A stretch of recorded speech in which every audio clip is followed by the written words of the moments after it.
Pro-Hamas protester demands that Alec Baldwin say free Palestine.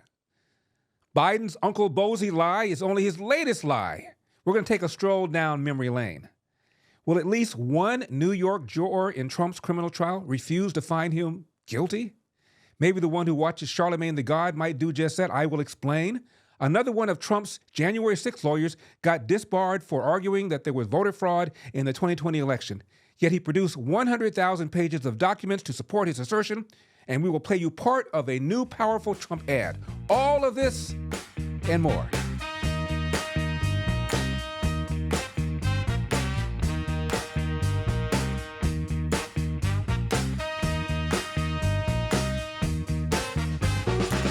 Welcome to We've Got a Country to Save, hosted by the black face of white supremacy, and brought to you by my friends at investyrefy.com. Invest in America like I do, and by Freedom Chat. Speak freely and message privately with Freedom Chat. Download the app today and subscribe to my Freedom Chat channel at Larry Elder for exclusive posts and never-before-seen content. We also want to thank Epic Times, Old Glory Bank, Patriot Mobile, and Birch Gold. Now, there's no love lost between Alec Baldwin and the great Eldersky. After all, when I was running for governor, he tweeted in September 2021, I kid you not, Larry Elder is a dangerous idiot. I mean, Trump-like dangerous. End of quote. A month later, Mr. Baldwin shot and killed someone on the set of his movie. And I tweeted, I may be a dangerous idiot, but the number of people I have shot and killed, 0. Now, that said, this is unfair and outrageous. Alec, can you please say free Palestine one time? Why did you kill that lady? You killed that lady and got no jail time? No jail time, Alec? No jail time, Alec. You're putting innocent people in jail, Alec Baldwin. I'm so sorry. Free Palestine, Alec, just one time, and I'll leave you alone. I'll leave you alone, I swear. Just say free Palestine one time. One time. One time. Call the police. One time, Alec. You know he's a criminal. You know he's a criminal. Come on, Alec, just say free Palestine one time. One time, just one time, please, and I'll leave you alone. Free Palestine. Israel, Zionism. Please say it. One time. Could you do me one quick favor? All you have to say is free Palestine, and I promise I'll leave you alone. She's lucky she didn't get shot.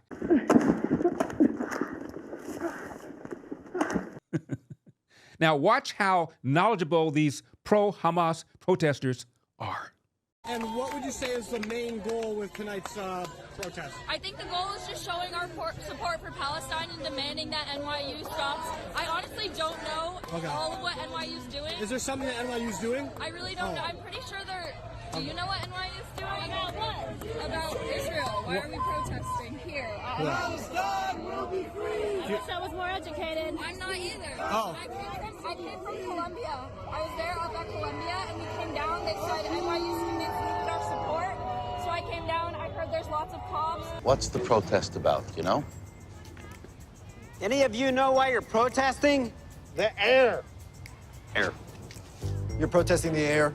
Check out what one of the protesters said about 9/11. IOF, you're all the same. NYPD, KKK. So you're comparing the NYPD to the KKK? Goddamn right, they're doing... How many KKK members were saving lives on 9/11? The U.S. government did 9/11. Do you even believe the words you guys say, or do you just You're repeat ignorant who doesn't know nothing about anything, so why don't you shut up? Says the guy who told me that the U.S. government was behind 9/11. A little help from Israel. Israel was behind 9/11? I'm sure they were involved, sure. Hold up. Damn! Should Hamas stay in charge of Palestine? Shut up. Which is your favorite terrorist group? Which one should run Palestine? Go to hell. Which is your favorite terrorist group? Is it Hamas? Is it Hezbollah? Do you have a favorite amongst the terrorist groups? Starts with I think IOF, IDF. Who are you, anyway? I'm Adam Gillette with Accuracy in Media. Accuracy. Okay, so you're a Nazi. I'm a Jew. They probably wouldn't let me in the Nazi club. Free Palestine! Why don't we free Palestine from the terrorists? Free Palestine! Don't touch my microphone. What's the best and safest way, in your opinion, to deal with Hamas? To dissolve the Israel state. If you're so proud of what you're doing, why do you cover your face? Resistance is justified when people are occupied. That's we can put it in a simple. We can put it in simple terms. Do you view Hamas's actions as resistance or violence? They're protecting their own people. Just like how Israel has the right to defend itself. Get away from them! Hamas and Gaza has the right to defend. Whoa! You cannot make this up. From the river to the sea. What river? What sea? Free Palestine! Free Palestine! Hi, folks. Do you trust this economy? What if you could receive a strong fixed rate of return that's not correlated to the stock market or the Fed? And what if you were in control? You could turn your income on or off, compound it, whatever you choose. What if your interest was compounded daily, you were paid monthly, and there were absolutely no fees? And what if you could have peace of mind because there was no attack on your principal if you ever needed your money back? Well, folks, there is an investment with all of these features. Investors all over the country are earning a high fixed rate of return with Yrefy, and they don't care about what happens with the stock market or the Fed. And best of all, they receive their statement every month with no surprises. Would you like some more information? Just call 877-80-INVEST. That's 877-80-INVEST. Or log on to investyrefy.com. That's investyrefy.com. Yrefy, do well by doing good. Biden's latest lie about his fallen World War II veteran uncle, Uncle Bozy. Of those single-engine planes as reconnaissance over war zones. He got shot down in New Guinea, and they never found the body because there were a lot of cannibals for real in that part of New Guinea. How horrible. Not shot down. Apparently there was engine trouble, and it crashed into the ocean, not on New Guinea, and not eaten by cannibals. By the way, New Guinea, not amused. Responding to Biden's comments, Marape's office issued a statement saying, I'm quoting here, President Biden's remarks may have been a slip of tongue. However, my country does not deserve to be labeled as such. The 81-year-old president's comments are another one of his gaffes. Biden's anecdote of his uncle's death and his possible cannibalization has some loopholes. Now, according to Defense Accounting Agency, Ambrose Finnegan's plane in 1944 heading to New Guinea was forced to ditch in the ocean. White House Press Secretary Karine Jean-Pierre also confirmed this information and again tried to cover up the president's gaffe by claiming that it was an incredibly emotional and important moment for the president to honor his uncle at the memorial. Is somebody going to tell Joe Biden that Haifa is in Israel, not Gaza? And I sat down and I said, America's back. And Mitterrand from France looked at me and said, you know, why, how long are you back for? All right, God save the Queen, man.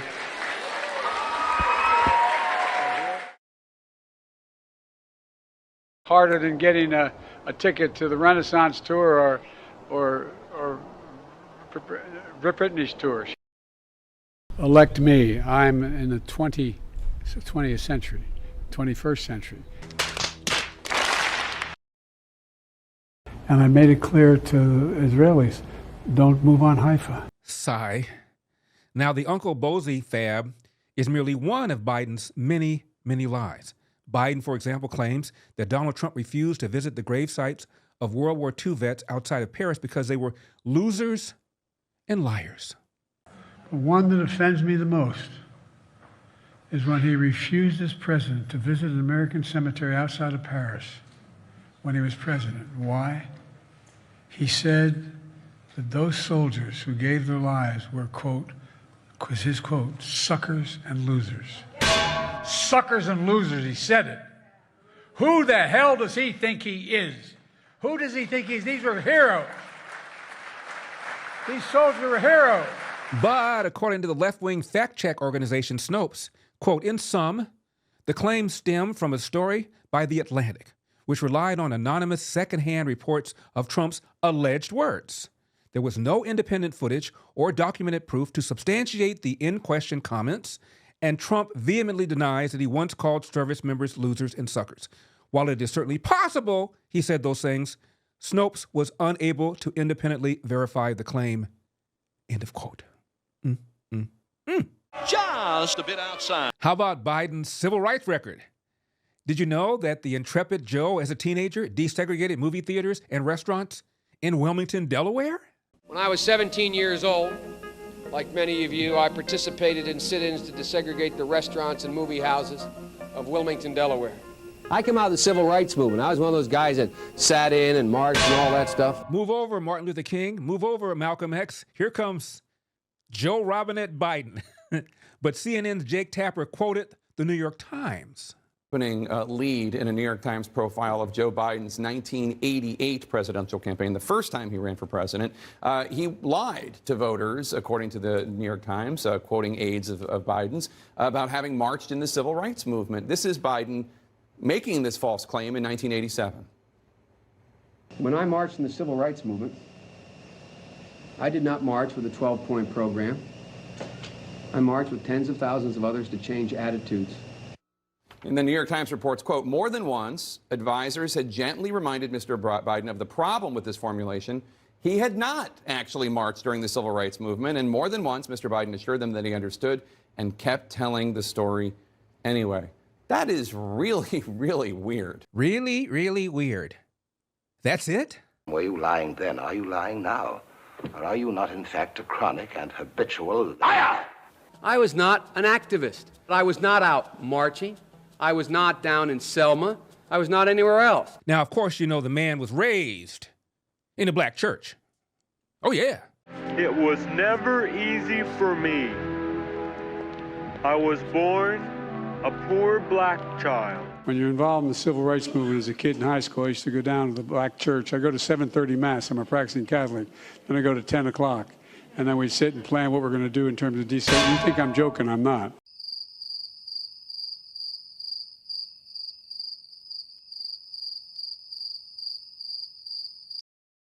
Let me ask you a question. How many of you are concerned about the invasion of privacy that is currently going on by the Biden administration? Biden's DOJ is invading individuals' private messages and targeting them based on their political affiliation, and that's why I partnered with Freedom Chat, a private social messaging app that, like me, believes privacy is your fundamental human right. Freedom Chat has variable end-to-end encryption, built-in screenshot protection, no storage of messages on their servers, and no commercial use of user data. I'm such a fan of Freedom Chat, in fact, that I have created my own private channel that you can subscribe to for exclusive content, including never-seen images, videos, and posts. Simply download the app, or if you're on Android, join their waitlist. Search for my channel and subscribe. No one can see the channels that you are subscribed to or the posts that you react to. It's your own perfectly curated private news feed. Speak freely and message privately with Freedom Chat. Download the app today and subscribe to my channel at Larry Elder for exclusive posts and never-before-seen content. I was sort of raised in the Puerto Rican community. I had a very close relationship with the Greek American community, for real. I am Joe Bidenopoulos. I grew up in a heavily Irish Catholic community in Scranton, Pennsylvania, and a heavily Italian Polish community. When I say I got raised in the black church, he knows I'm not kidding. The Persian culture is amazing. As a student of the Persian culture, I probably went to shul more than many of you. I come out of the black community. The background of my family is Irish American, not fundamentally unlike the Palestinian people. I, you might say, raised in the synagogues of my state. Everyone in town was either Polish or Italian.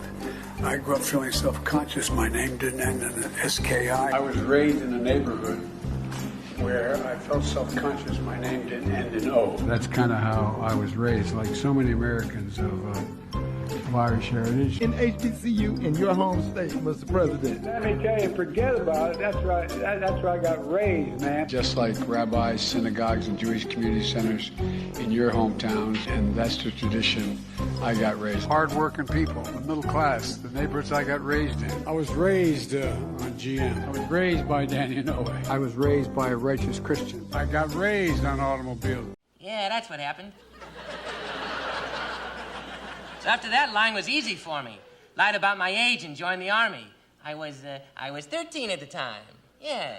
I went to Vietnam, and I was injured catching a mortar shell in my teeth. And they made me a 3-star general. And then I got a job in journalism, writing for the National Geographic. Yes, I was making $20,000 a month. In fact, I won the Pulitzer Prize that year. Yeah, that's a ticket. That's really, really weird. It's also really, really weird that Biden claims he got arrested trying to visit and imprison Nelson Mandela during apartheid South Africa. You didn't know that? This day, 30 years ago, Nelson Mandela walked out of prison and entered into discussions about apartheid. I had the great honor of meeting him. I had the great honor of being arrested with our UN ambassador on the streets of Soweto trying to get to see him on Robben Island. When he came to the United States, when he came to the White House, to the Senate, I was chairman of the committee, and he walked in, and the most incredible thing I've ever felt in my life, he walked across in that private room with the big table we have in the executive room, and he walked over, and I said, Mr. President, he leaned, I said, thank you. Thank you for trying to come and see me. This is the most Christ-like guy I ever met. He's an incredible man. I had the honor of being arrested trying to visit Nelson Mandela. I had the distinct honor. Dude. I came back from South Africa trying to see Nelson Mandela and getting arrested for trying to see him on Robben Island. He was in prison. But wait!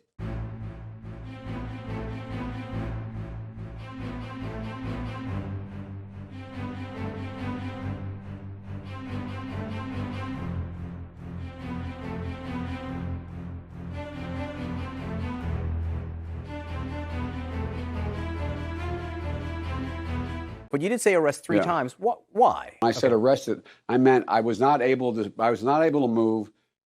Cops, Afrikaners would not let me go with them, made me stay where I was. I guess I wasn't arrested. I was stopped. I came by to say thank you because he heard I had been stopped trying to get to visit him and to see him in prison. Mm-hmm. And I had said once, I said I got arrested. I wasn't arrested. I got stopped. You got prevented from moving. Oh. This smack on head. So he wasn't arrested, wasn't anywhere near the jail where Nelson Mandela was. Other than that, and did you know that Brainy Biden finished in the top half of his law school class? What law school did you attend, and where did you place in that class? And the other question is, could you quickly, I think I probably have a much higher IQ than you do, I suspect. I went to law school on a full academic scholarship, the only one in my class to have a full academic scholarship. In the first year in law school, I decided I didn't want to be in law school and ended up in the bottom 2/3 of my class, and then decided I wanted to stay, went back to law school, and in fact ended up in the top half of my class. I won the International Moot Court competition. I was the outstanding student in the political science department at the end of my year. I graduated with 3 degrees from undergraduate school and 165 credits, only need 123 credits, and I'd be delighted to sit down and compare my IQ to yours if you'd like, Frank. But wait. Why would you call Joe Biden what you called him today? That he's dumb? No. That would have been a compliment. That would have been like an invitation to the prom. You called him a mentally deficient idiot. I didn't mean that. I meant he's dumb. I think Joe's last in his law school class.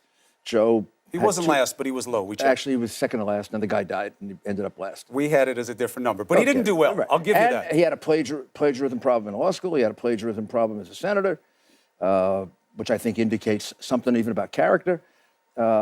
Constantly making faux pas. Then there's the old NAACP lie. Did you know that the Civil Rights Organization, which is a 501c3, meaning they cannot endorse politicians, endorsed him in every single one of his races? Look at my record, man. I extended the voting rights 25 years. I have a record that is second to none. The NAACP has endorsed me every time I've run.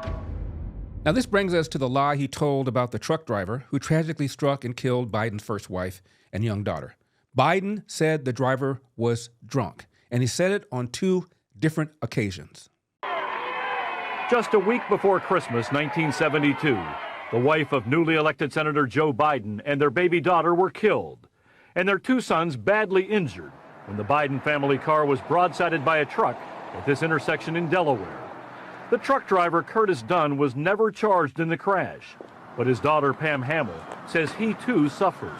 He grieved over that. He was haunted and tormented by that for years. Dunn died in 1999, but since then his family has endured widespread rumors and reports that he had been drinking just before the collision. At least twice, Biden himself has made public references to alcohol being involved in the crash. In 2007, Biden said the truck driver, quote, allegedly drank his lunch. And multiple news outlets, including CBS News, have reported that Dunn was drunk. The truth is, it was a tragic accident. No alcohol was involved. The police reports have been lost. But Delaware Judge Jerome Herlihy, who investigated the crash, supports Hamill. He tells CBS News there was no indication that the truck driver had been drinking. Last fall, a spokesman for Biden said Biden fully accepts the Dunn family's word that these rumors were false. Now, Pam Hamill simply wants the record to be cleared. He was a good, hardworking man and a wonderful father. And her father's reputation restored. Now, what that report doesn't tell you is that the daughter approached him the first time he made that lie, and Biden apologized and said he was wrong to have falsely accused the man of being drunk. And then Biden said it again. Americans have had about enough of supporting companies that hate our values. Tired of compromise? Well, it's time to switch to Patriot Mobile, America's only Christian conservative wireless provider. They are an example of putting the cause ahead of profits, and that's why I'm proud to partner with them. Patriot Mobile offers dependable nationwide coverage, giving you access to all 3 major networks, which means you get the same coverage you've been accustomed to without funding the left. When you switch to Patriot Mobile, you're sending the message that you support the First Amendment, the Second Amendment, the sanctity of life, and our military, vets, and first responder heroes. Their 100% U.S.-based customer service team makes switching really easy. Keep your number, keep your phone, or upgrade. Their team will help you find the best plan for your needs. Just go to patriotmobile.com/Larry or call 927-PATRIOT. Get free activation when you use the offer code Larry. Join me and make that switch today. patriotmobile.com/Larry. That's patriotmobile.com/Larry or call 972-PATRIOT. Which brings us to the lie that Donald Trump said there were good and bad Nazis on both sides regarding Charlottesville. And a brave young woman lost her life. And that's when we heard the words of the President of the United States that stunned the world and shocked the conscience of this nation. He said there were, quote, some very fine people on both sides. Very fine people on both sides. You saw those people walking out of the fields in Charlottesville, carrying torches and Nazi insignias, and literally singing the same, chanting the same anti-Semitic bile that was heard all through Germany in the early 30s. And a young woman, I got to talk to her mom, an innocent bystander was killed. She was killed by that mob. And what did we hear when asked? We heard, quote, there were very fine people on both sides. That was the response that we got. Paging Mr. Jake Tapper. Let's play some of the sound of President Trump back in 2017, saying he had said today that he answered the question perfectly. Let's take a listen. Neo-Nazis started this. They showed up in Charlottesville. They showed up in Charlottesville to protest. Excuse me. They didn't put themselves down as the only. And you had some very bad people in that group. But you also had people that were very fine people on both sides. Now, elsewhere in those remarks, the president did condemn neo-Nazis and white supremacists. So he's not saying that the neo-Nazis and white supremacists are very fine people. And then there's Mr. Tapper's colleague, Michael Smerconish, who has both a TV show on CNN and a radio show. Here he is discussing whether or not Donald Trump was talking about Nazis when he said good people and bad people on both sides. This is on Smerconish's radio show. Within the last 10 days, I know that I made reference to those words from the president, and I had a phone caller who called and said, that is not what the president said. Now, having invested the time to go back and zapruder the tape, I think the caller's right, and I think you're right. I think it's true. He'd have done himself a favor if he had verbalized it the way you have with the words monument debate. And you had people, and I'm not talking about the neo-Nazis and the white nationalists, because they should be condemned totally. Which brings us to the Donald Trump told people to drink bleach lie. I think there's a growing awareness that, injecting bleach into your system doesn't do it for you. And I'm being, think about all the ridiculous things. And by the way, if Joe Biden goes out there one day and asks people to drink bleach as a way of fighting a pandemic, God knows that never happened, Donna. Yes. You got fed a lie there. That never happened, Donna. You got fed a lie. Never happened. Maybe disinfectant. If you're going to say that on the show, you got to have the clip. Never happened. Well, get the clip. All right. Because the disinfectant, whatever you want to call I'll buy you steak dinner if you find that clip. No, I mean, look. It never happened. I don't want no dinner I'm just from you, baby. I'm just trying to be honest. Oh, yes, he did. If you're going to bring up something that's not true, we got to point it out. That's what we do. What he actually said was this. Supposing we hit the body with a tremendous, whether it's ultraviolet or just very powerful light, and I think you said that hasn't been checked, but you're going to test it. And then I said, supposing you brought the light inside the body, which you can do, either through the skin or in some other way. And I think you said you're going to test that, too. Sounds interesting. Right, and then I see the disinfectant, where it knocks it out in a minute, 1 minute. And is there a way we can do something like that by injection inside or almost a cleaning? Because you see it gets on the lungs and it does a tremendous number in the lungs. So it'd be interesting to check that. So that you're going to have to use medical doctors with. But it sounds interesting to me. So we'll see. But the whole concept of the light, the way it kills it in 1 minute, that's pretty powerful. The man was simply thinking outside the box about ways to attack COVID. Not exactly inject bleach, let alone drink bleach, but hey.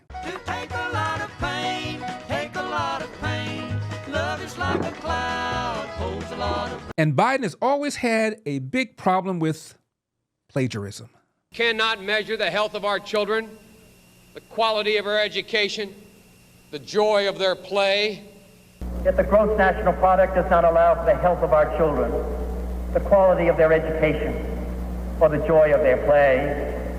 Let us pledge that our generation of Americans will pay any price, bear any burden, accept any challenge, and meet any hardship to secure the blessings of prosperity and the promise of opportunity for our children.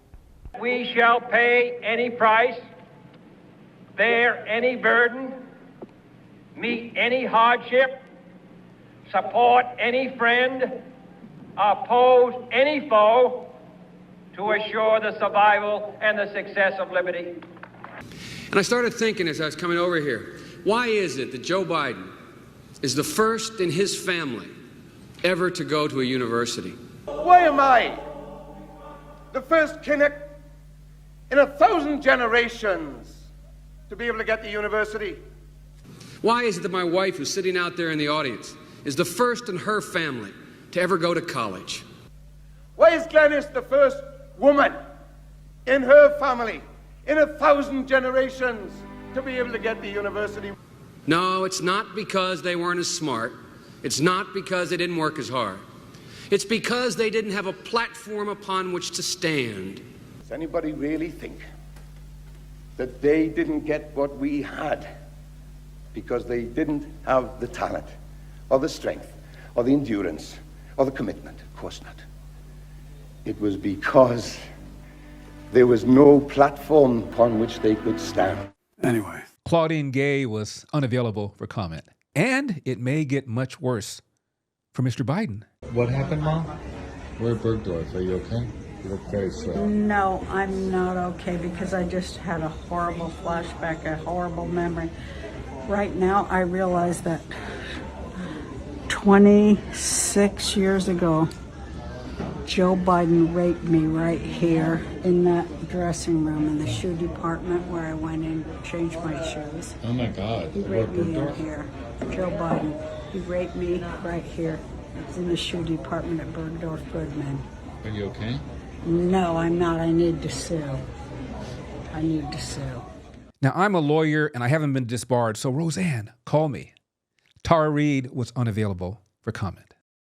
Democracy is at stake, folks. Our democracy is under attack. And we got to fight for it. I taught at the University of Pennsylvania for 4 years, and I used to teach political theory. I got started in politics because of the civil rights movement. I noticed some of you were looking at it. I thought you were wondering, how does he know the black national anthem? Well, because I sat in a black church after going to 7 o'clock mass. I'm happen to be a practicing Catholic. At 10 o'clock on the east side, getting ready to go out and desegregate restaurants and movie theaters. I, like an awful lot of people in this audience, was the first in my family to go to college and watched my dad struggle to help me get there. And this guy climbed down a ravine, carried this guy up on his back under fire, and the general wanted me to pin the silver star on him. I got up there and stand. This is God's truth. My word is abiding. He stood at attention. I went to pin him. I said, "Sir, I don't want the damn thing. Do not pin it on me, sir. Please, sir. Do not do that." He died. He died. The only way we're going to get rid of Saddam Hussein, and it's going to require guys like you in uniform to be back on foot in the desert, taking taking Saddam down. I made a mistake. I said it 14 years ago. I trusted George Bush to keep his word. He said he was not going to go into Iraq. From the moment shock and awe started, from that moment, I was opposed to the effort and I was outspoken. There's a very common sense reason gold is pushing to all-time highs right now. Actually, there are several reasons. The cost of goods continues to rise despite interest rate controls by the Fed. Since January 21, cost of living up 17.9%. The national debt continues to skyrocket, now above $34 trillion, causing many to worry when the house of cards will come crashing down. A presidential election year that will have massive implications on the future of this country. All of this adds up to instability and uncertainty, and that is why so many Americans are turning to Birch Gold Group. Have you diversified your savings yet? Secure a portion of them with gold from Birch Gold. Visit LarryForGold.com and get your free info kit. You'll learn how to convert an existing IRA or 401k into a tax-sheltered IRA in gold, and it doesn't cost you a penny out of pocket. With an A+ rating with the BBB and tens of thousands of happy customers, you can count on Birch Gold too. Just visit LarryForGold.com to claim your free info kit and to protect your savings from uncertainty today. About former President Trump's criminal trial in New York, maybe, just maybe, the man caught a break. One of the jurors listens to the Breakfast Club show. You know, the show where Joe Biden told the host, "You ain't really black if you don't know whether you want to vote for me or for Trump." The Breakfast Club with Charlamagne the God. Charlamagne. Who had the nerve to question elders' blackness. And you ain't black. Last year, I was a guest on that show. And so far, the appearance has gotten 1.3 million views. Here is just a slice. The Breakfast Club. Morning, everybody. It's DJ NV, Charlamagne the God. We are the Breakfast Club. We have Teslin Figueroa with us, and we got a special guest in the building, 2024 Republican presidential candidate, Larry Elder. Welcome, brother. Thank you so much for having me. It is an honor. How you feeling? I feel good. He does more than that, though. I mean, he was a radio host. Radio host for 40 years. Author, TV host. Author, New York Times bestselling list. I've got a star on the Hollywood Walk of Fame. Corner of Hollywood and Vine, Southeast corner, just saying. Okay. I didn't know you had a star on the Hollywood Walk of Fame, man. Yeah, about a handful of radio guys do, and I'm one of them. Yeah, I think it's you, Elvis Duran, Angie Howard Martinez. Stern, Big Boy. Let me ask you a question. What do white people do wrong, Larry Elder? What do you mean, what do white people do? I'm not worried about white people. I'm worried about what's going on with us. But if there's systemic racism in this country, which we know it is. No, I don't say there is. You say there is. I don't believe that. Oh, you don't believe there's No, systemic there racism? used to be, obviously. Tell me what you think the number one systemic example of systemic racism is in America. Oh, man, there's so many. Just give me the most important one you think. At the top of mind, I'd probably maybe say mass incarceration. Maybe. Really? During the Great Depression, when 50% of black adults were unemployed, you didn't have this kind of mass incarceration. It's the breakdown of the family. I'm not going to. I agree with the family part. I'm a black man who is a father to his children, and I'm a happily married black man to a black woman. So I'm never going to argue with that part, you know. But I just feel like everything is black with you. Black is wrong. Black people do this and black people do that. And when I asked you what white people do wrong, you said you're not worried about white people at all. I'm talking about the damage, disproportionate damage going on in the black community. For example, look at these smash and grabs that are taking place in Los Angeles where I live. There's a suburb called Glendale where at a mall recently, a mob of 30 to 40 people, they had masks on, but one guy got popped. He was a black. And I think most of those who were doing this were black. And in recent years and times, there have been a number of these in places like Chicago, places like New York. If I were involved in something like that, Charlamagne, I grew up with a dad, just as you're raising your own children. I would have been more afraid of my father than I would about the cops catching me. Mr. Elder, quick question. Let's just remove the word racism, since that seems to be a word that triggers, a conversation down the water hole. Let's just focus on the word system. Okay. You mentioned that the system was the one that discouraged. And again, we have no problem with agreeing that the family, the black family, should certainly have some room for some improvement. But let's just focus on system. Room for improvement? System. Well, we're not going to go down that water. We're not going to go down that water hole. Let's get to the question. So the question is, you said that the system encouraged black women to be single mothers, correct? I said the welfare state, yes. The welfare, the system. So who's in Okay. charge of the system? Who was in charge of the system? Well, it was Democrats that passed it.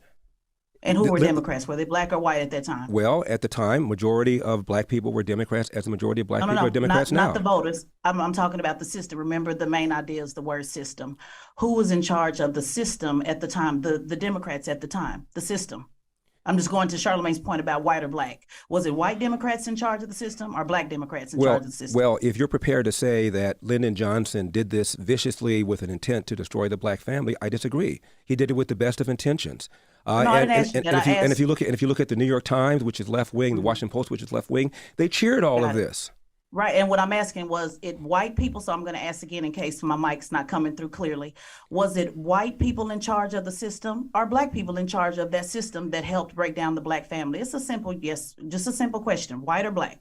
Well, you didn't have to go on welfare unless you voluntarily chose to go on welfare. The inducement was put there by Democrats, by the left. Correct? Okay. White Democrats, most black people were Democrats, and they voted for these white people not too. Voters. I said who's in charge of the system? Well, who puts them in charge? Was Lyndon Johnson white or black? Who put them in charge? Maybe that'll help you. Fine. Lyndon Johnson was white. Thank you. Okay. But if your argument is that the reason he did it is because of racism, then I disagree. He did it because of That's not my argument. I just asked you a simple question. Was he white or black? Charlamagne? You can't blame everything on having a fatherless family, right? Because I didn't say blaming everything. I know, but that's what you're saying. You're saying a strong community. But no, you said that's what I just said. I didn't say that. You talk about the Asian community. Asian community, it's easy for them to get loans for entrepreneurships. It's easy for them to get loans for houses. You look at our community. Okay. If you really want to talk about our community, right? You look at the schools in our community. Some of our schools are the worst, right? Would you agree with that? Yes or no? Absolutely. Which is why one of the reasons I'm running for president is for school choice. Also, would you say that it's in our community is systemic? It's also in our communities heavy food deserts. There's nothing but fast food places that are just killing and destroying that. Would you say that's true? Systemic too. Boy.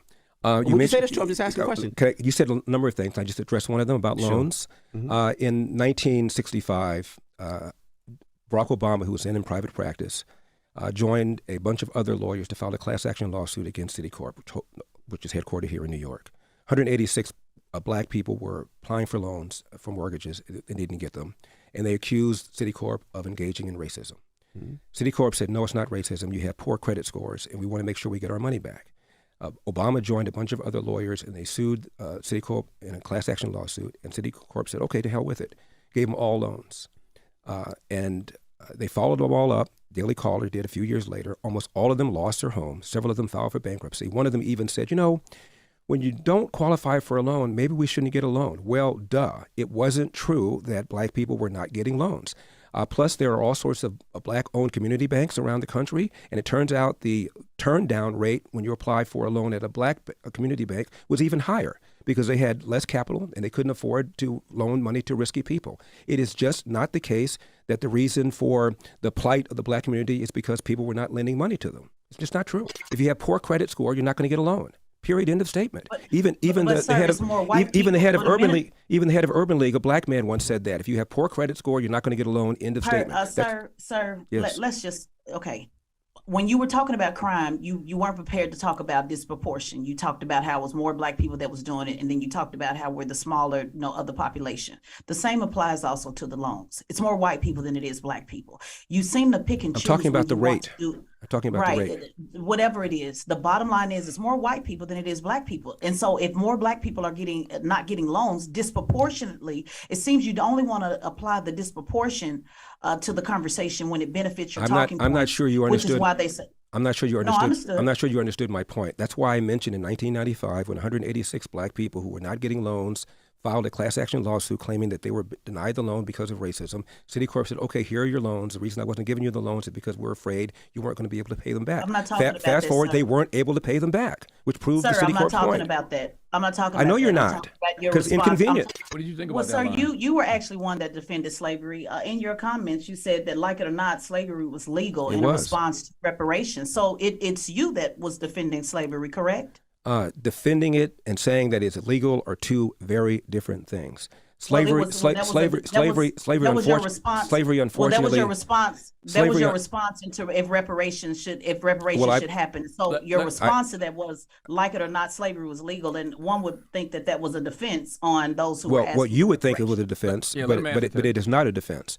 Unfortunately, slavery has been part and parcel of human history from the very beginning. Asians enslaved Asians, whites enslaved whites, blacks enslaved blacks, Native Americans enslaved Native Americans. This is a culture, the Western civilization, that had a revulsion against it. We had a civil war against it.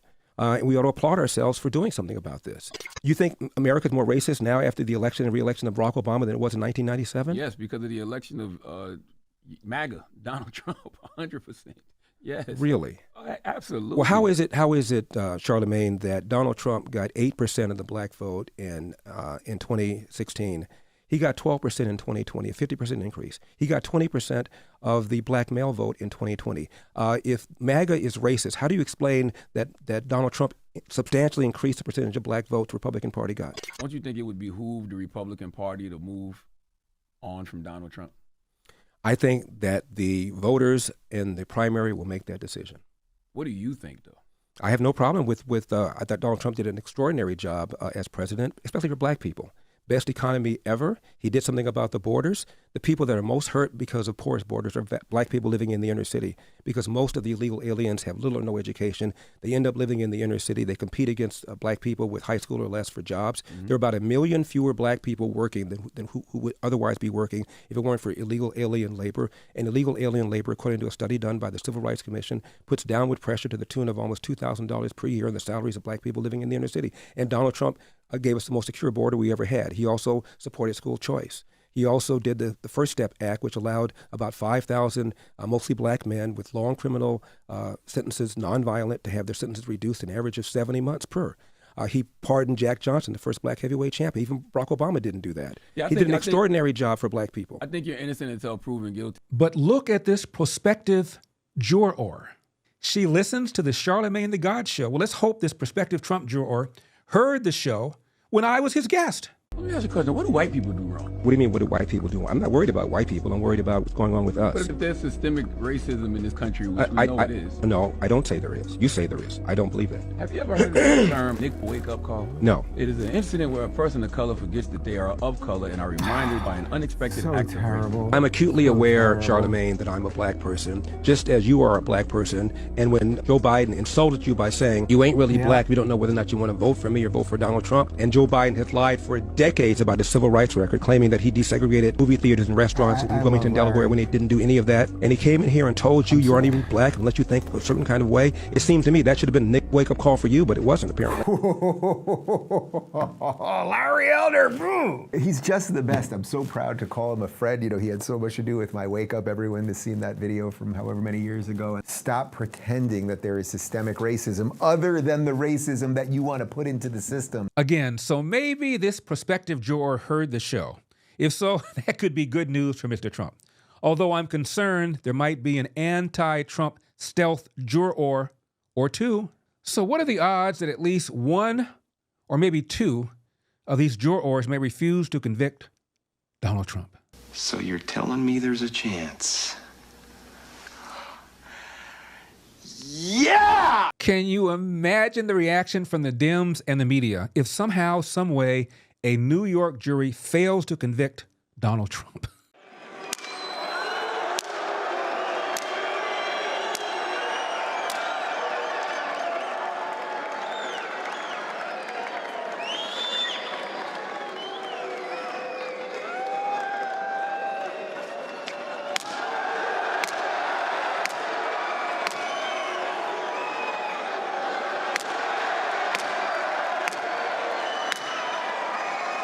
want that son of a dead. I want him dead. I want him dead. I don't care. What am I, alone in this world? Did I ask you what you're trying to do? Did I ask you what you're trying to do? Please. I want you to get this where he breathes. I want you to find this Nancy Boy Elliott Ness. I want him dead. I want his family dead. I want his house burnt to the ground. I want to go to the middle of the night. I want to out his ashes. Tempers seem to be running a little high. I'm going to go out on a limb and I'm going to say Trump is not going to be convicted. We'll see. I'm by winning. I win here and I win there. Now what? The Chinese Communist Party is after control. They don't want anybody to know what they have really done. Our way of life is being censored by the Chinese Communist Party. They said, we get a lot of our money out of China. Is there any way you could make this movie a little bit more attractive to the Chinese? Is it really just about money? Are there other parts at stake? I had friends in Hollywood who said, this will kill your career. You won't get funding. They're afraid of even mentioning one line. Chinese influence was playing into what we see in U.S. films. China said, you can't have that in there. And Hollywood listened. This is insane. This is a joke, right? The Chinese Communist Party followed no rules. What's at stake? The soul of the nation is at stake. We want indoctrination access to America. They could basically take over America without firing a shot because they control access to our minds. People have been brainwashed without knowing it. Several of Trump's lawyers who helped him map out his January 6th strategy are facing disbarment or have already been disbarred. One of the disbarred lawyers is John Eastman, former dean at a law school here in California. The California bar claims that he made knowingly false arguments on Trump's behalf, that there was no evidence of fraud, and that Eastman falsely claimed that there was. So the California bar moved to strip Eastman of his license to practice law. During his disbarment trial, he gave a speech for an organization. I attended the speech. Here is part of what he said. Funny thing happened on the way to representing the President of the United States.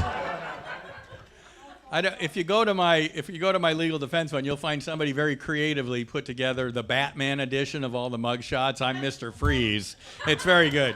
Rudy is the Penguin. That was good. Sidney Powell was Catwoman. I mean, it's just very fun. But there's a level of seriousness here that we haven't seen in our nation's history.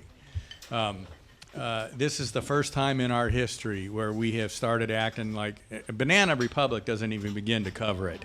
This is Stalinist tactics on top of a banana republic, criminalizing free speech, the right to petition the government for redress of grievances, and going after the attorneys who were doing nothing but giving legal advice as part of a racketeering enterprise. We've never seen anything like it. And one hopes that the courts will eventually come to their senses and put a stop to it.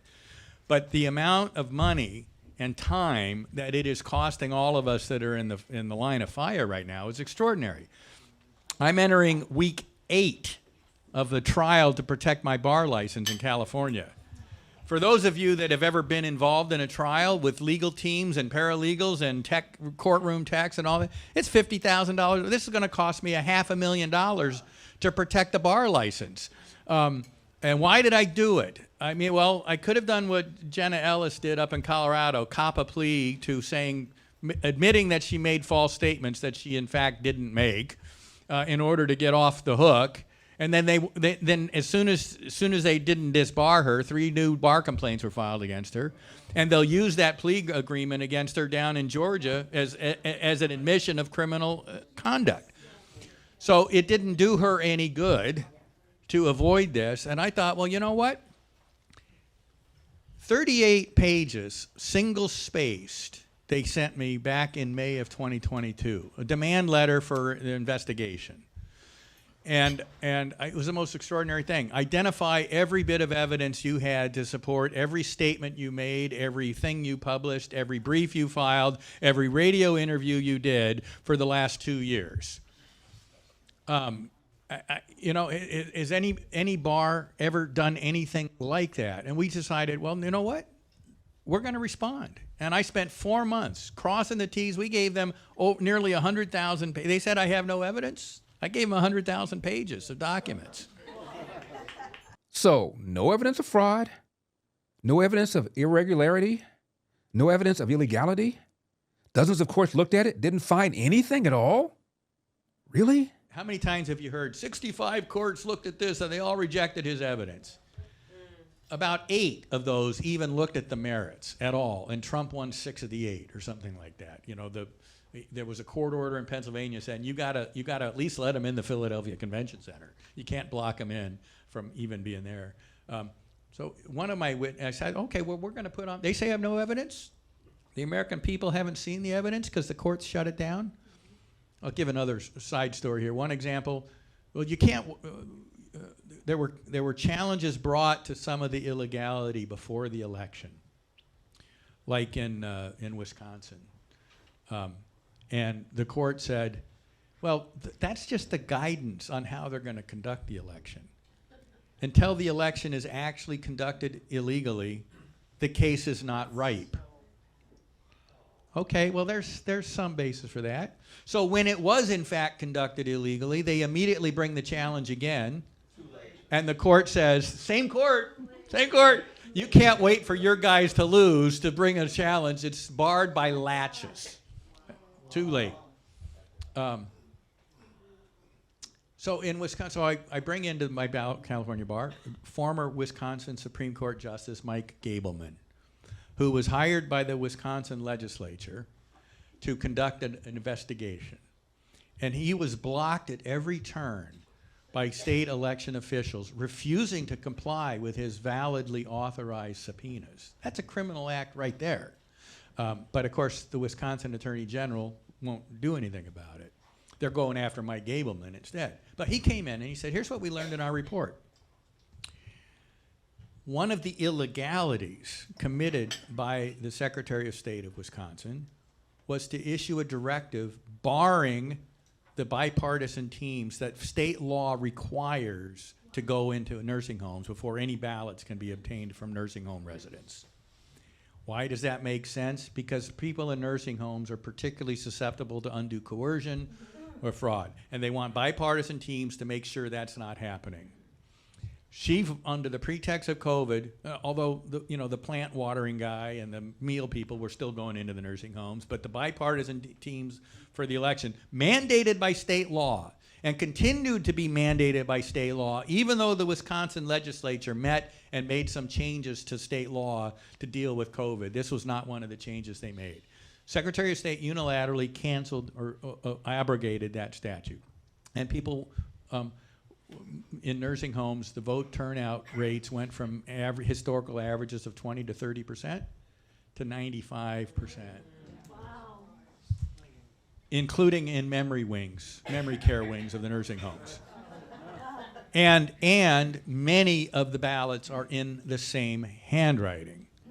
So when people say, what evidence do you have that the illegality led to fraud? I say, well, the illegality clearly opened the door for fraud, and we now have physical evidence that, in fact, people went through that door and committed fraud. Mr. Gableman, Justice Gableman estimates 150 to 200,000 ballots may have been affected statewide by this illegality and fraud. Now, maybe you say, okay, well, that's not big enough to affect the outcome of the election. Bill Barr says there's no evidence of fraud that's big enough to affect the outcome of the election. Well, the margin in Wisconsin was a little over 20,000 votes. Yes. So this is 10 times bigger than the margin. And that's just one of the frauds. Subsequently, the courts in Wisconsin have held what we urged them to hold at the time, that the drop boxes were illegal under Wisconsin law. And the Wisconsin Supreme Court at the time, 4-3 majority vote on the Supreme Court of Wisconsin, said we don't see anything here that warrants our intervention. After the election, one of them finally, and they held that it was illegal that to do those blocks. And then they had a thing called Democracy in the Park in Madison, the home of the University of Wisconsin. What is it about our young people in higher education that just have gotten so conkers? Anyway, so they do Democracy in the Park, which is illegal. Because if you're going to return your absentee ballot, Wisconsin law only allowed it, you had to turn it in to the clerk's office in person or mail it personally, right? So Democracy in the Park, they're sending out Biden campaign volunteers to be human drop boxes to receive all these ballots. Now, there is a provision in Wisconsin law that lets you create an alternative site for the return of ballots. But if you do that, it's only because your existing clerk's office is not big enough to handle it, and you have to not accept ballots at the original clerk's office. And you have to provide notice of where the additional site is. The human drop boxes flowing through all of the parks in Wisconsin, in Madison, Wisconsin, did not meet either of those legal requirements. And so the court finally held 2 years after the fact that this was unconstitutional under their state law. Now, or illegal. But I said unconstitutional because there's another important point here. Article 2 of the federal Constitution makes absolutely clear that the power to direct the manner of choosing presidential electors is vested in the legislature of the state, not the county clerk in Madison or the secretary of state or a court or the private Democrat activist from New York who was hired with Zuckerberg money to take over the Milwaukee or Green Bay elections office. None of those people have the constitutional authority to alter the manner for choosing presidential electors.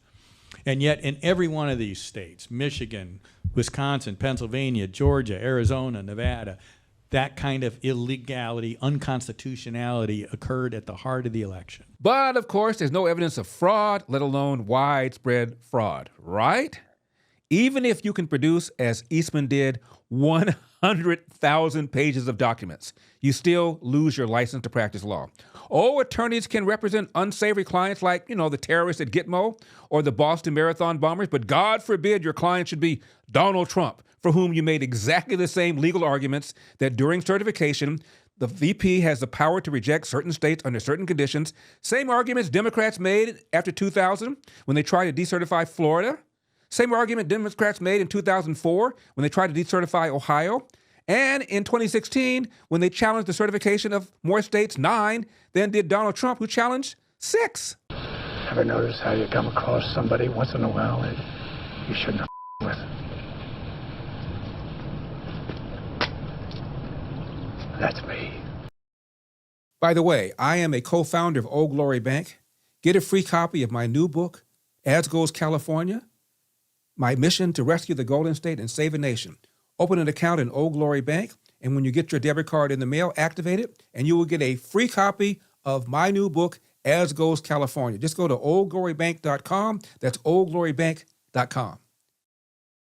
This unfairness, this double standard, this hypocrisy, this two-tiered system of justice, this selective outrage is why so many of us want Trump back in the White House.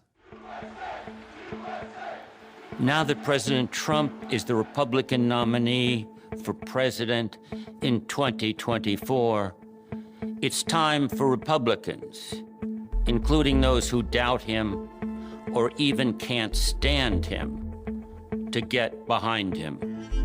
The times demand it.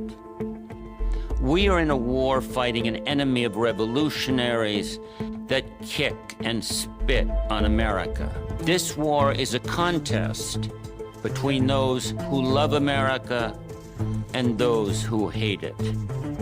But we do not have a commander-in-chief. You can't win a war without one. He is a fighter, bold, brave, and decisive, who has confidence in himself and his country. Trump never apologizes for America. He rightly believes America is the greatest country in history. Trump says, in effect, we have our culture.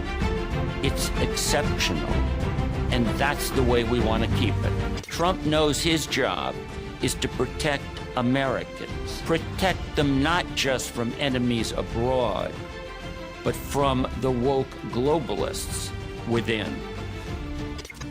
They're saying you Trumpsters are a threat to democracy. The woke radicals also tell us ad nauseum that America is systemically racist. Trump knows this is deadly nonsense, and he says so.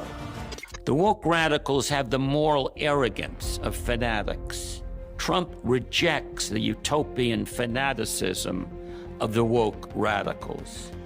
He is a businessman who takes the world on its own terms and navigates by facts and common sense. Trump speaks to his supporters as fellow citizens, without any condescension or poll-tested BS. Despite his billions, he is one of them, an outsider looking in. This natural appeal has molded everyday patriotic Americans into an army. We cannot stop the left's revolution and retake the nation without these men and women. Unlike most conservatives, they will actually fight for America. With him, they are united and determined. At his rallies, his audience invariably breaks into chants of USA, USA. His enemies hate him with an indescribable fierceness. Another Hitler, they say. Elect him and he will be a dictator. We should take this hysteria as reason for hope. The America haters rightly fear that Trump and his party are on the threshold of a successful counter-revolution. His enemies are America's enemies. If we are to take back America, we need someone who is unmovable, who has proven that he can stand up against the immensely powerful army of woke modernity that will attack him with all its might. Trump, the politician, came out of the blue, an unconventional commander against an unconventional enemy. Almost inconceivable as president at any other time, Trump fits this turbulent moment to a T. Is it too much to wonder whether the appearance of this most unconventional man is providential? Lincoln spoke of Americans as the almost chosen people. Trump gives us hope that the God who has never forsaken his almost chosen people will not do so now. Thank you. Now, this is why they're called man's best friend. I'll give you another example of how I know you go too far with your dogs, America. 2 years ago, my father passed away of cancer. He died of cancer 2 years ago. And so 2 days after he passed away, my mother said, should we tell the dog? So my mother leaned down to the dog 2 nights after he died. He goes, hey, listen, I just want to let you know that Danny passed away 2 nights ago. After hearing that news, my dad's dog of 15 years climbed up into my dad's favorite chair and passed away that night. Not one of you gave a about my dad. Not one of you gave two about the man that raised me. I told you my dad died and you could hear a pin drop in here. But the second I mentioned a dog that I made up, your hearts were broken. Finally, sometimes you just have to dance.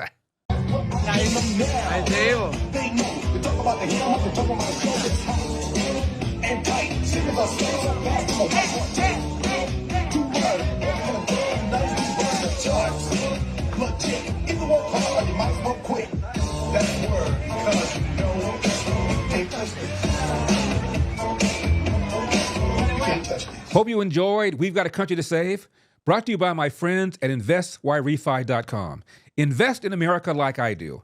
and by Freedom Chat. Speak freely and message privately with Freedom Chat. Download the app today and subscribe to my Freedom Chat channel at Larry Elder for exclusive posts and never-before-seen content. And remember, we've got a country to save.